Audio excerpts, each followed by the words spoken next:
If you're planning a trip to Mount Fuji, choosing where to stay is half the adventure. Let me save you some trouble because there are almost too many options out there, each wildly different. Trust me, I've been down the rabbit hole, and it can get overwhelming fast.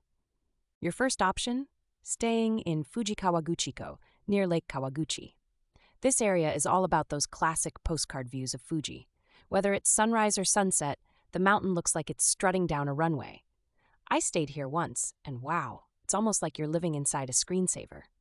The ryokans, traditional inns here, are phenomenal. Picture this: a cozy tatami mat room, a window framing Mount Fuji, and steaming hot onsen baths. Ryokan Konansou is a standout. Its private baths are mind-blowing. But fair warning, they're not budget-friendly. Rooms can run $300–500 a night.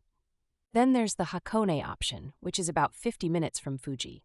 Hakone is less close-up Fuji and more scenic vibes with a side of Fuji.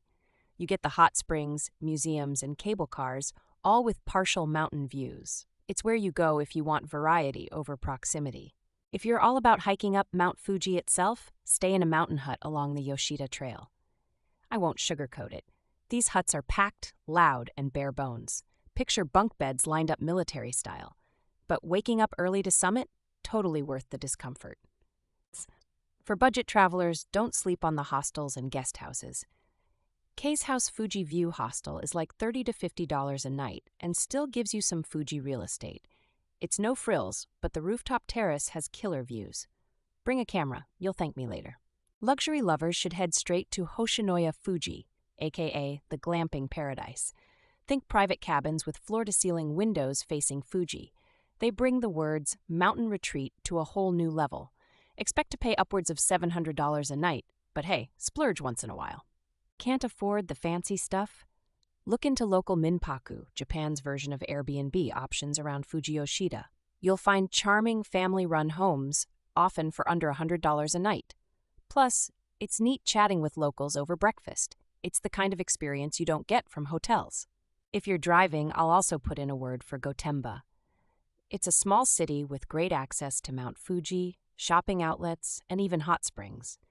It's not the most glamorous spot, but it's convenient, especially if you love having a car for exploring. For photographers or Instagram junkies, the Chureito Pagoda area is pure gold. Stay overnight in a guest house nearby, and you'll have a quieter shot at snapping that famous pagoda and mountain view. Bonus points for visiting during cherry blossom season. Just do it. Ever think about camping there? Fuji Five Lakes offers public campgrounds. You'll need to rent gear if you're flying in, but it's an incredible way to feel connected to the mountain. Imagine grilling dinner while Fuji looms in the background. A pain to set up, but oh so worth it. Here's a pro tip. Always check how close your accommodations are to transportation hubs. Japan's public transport is awesome, but not all stays offer easy bus or train access to Mount Fuji. Scrambling for rides will kill the vibe real quick, trust me. Last but not least, don't skip researching overnight Fuji tours. Some include stays at huts or nearby hotels and handle everything for you. Yes, they're pricier up front, but they eliminate so much stress. Sometimes it's nice when all you have to worry about is enjoying the climb.